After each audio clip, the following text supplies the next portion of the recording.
മഹാനായ മുഹമ്മദ് നബി സല്ലല്ലാഹു അലൈഹി വസല്ലമ ആ നേതാവിനെ കുറിച്ച് നമ്മൾ വിശ്വസിച്ച വിശ്വാസങ്ങൾ അത് പൂർവീകരിൽ നിന്ന് നമ്മൾ പഠിച്ചു പോന്നതും ഖുർആൻ നമുക്ക് പഠിപ്പിച്ചു തന്നതും സ്വഹാബത്ത് നമുക്ക് അറിയിച്ചു തന്നതുമാണ്.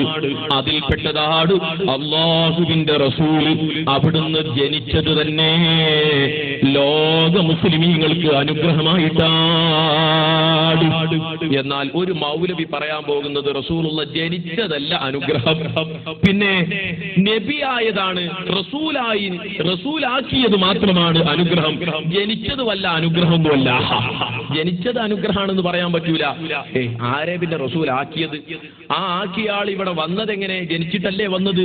അതല്ലല്ലോ അനുഗ്രഹം. നിങ്ങൾ കേട്ടോളൂ, ഒരു പുതിയ വാദാണത്. മുഹമ്മദ് മുസ്തഫ സല്ലല്ലാഹു അലൈഹി വസല്ലമ ലോകത്ത് വന്ന ഏറ്റവും മഹിതമായ വ്യക്തിയാണ്. ലോകത്ത് ഇത്രയും മഹനീയമായ ഒരു വ്യക്തി ഇനി ലോകത്ത് വരാനില്ല. വിശുദ്ധ ഖുർആൻ പറയുന്നു, വമാ അർസൽനാക ഇല്ലാ റഹ്മത്തൻ ലിൽ ആലമീൻ. ലോകത്തിന് കാരുണ്യമായിട്ടാണ് അള്ളാഹുവിന്റെ പ്രവാചകൻ ജനിച്ചത് എന്നല്ല. വമാ അർസൽനാക, നാം നിന്നെ ദൂതനായി അയച്ചിട്ടില്ല. ചിലതൊക്കെ മനസ്സിലാക്കിയ ജനിച്ചിട്ടില്ല. ജനിച്ചതല്ല കാരുണ്യം. മുഹമ്മദ് മുസ്തഫ സല്ലല്ലാഹു അലൈഹി വസല്ലമ പ്രവാചകനായി വന്നു എന്നതാണ് ഏറ്റവും വലിയ കാരുണ്യം. വന്നത് ജനിച്ചിട്ടല്ലേ മൗലവി? അപ്പൊ ജനിച്ചതും അതല്ലേ ഏറ്റവും വലിയ കാരുണ്യം?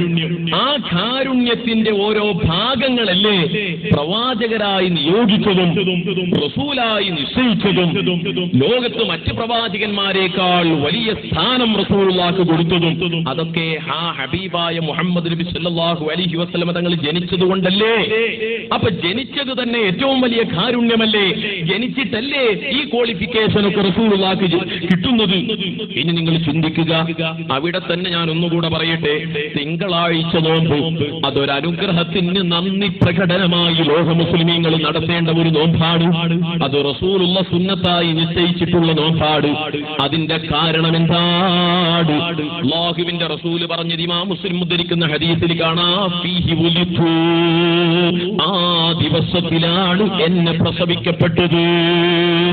അപ്പൊ റസൂലുള്ളാഹി തങ്ങളെ പ്രസവിക്കപ്പെട്ട ദിവസം അതൊരു അനുഗ്രഹമാണെന്നും ആ അനുഗ്രഹത്തിന് നന്ദി പ്രകടനമായിട്ട് ലോക മുസ്ലിമീങ്ങൾ തിങ്കളാഴ്ച ദിവസം നോമ്പനുഷ്ഠിക്കൽ സുന്നത്താണെന്നും ഇസ്ലാം പഠിപ്പിക്കുന്നു.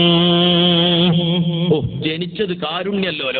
അനക്ക് റസൂലുള്ളാഹിനോട് ദേഷ്യം ഉണ്ടെങ്കിൽ അത് വീട്ടിൽ പോയി പറഞ്ഞോ, പൊതുസദസ്സിൽ പറയണ്ട. ഈമാനുള്ള മുസ്ലിമിന്റെ ഈമാൻ കവർന്നെടുക്കണ്ട.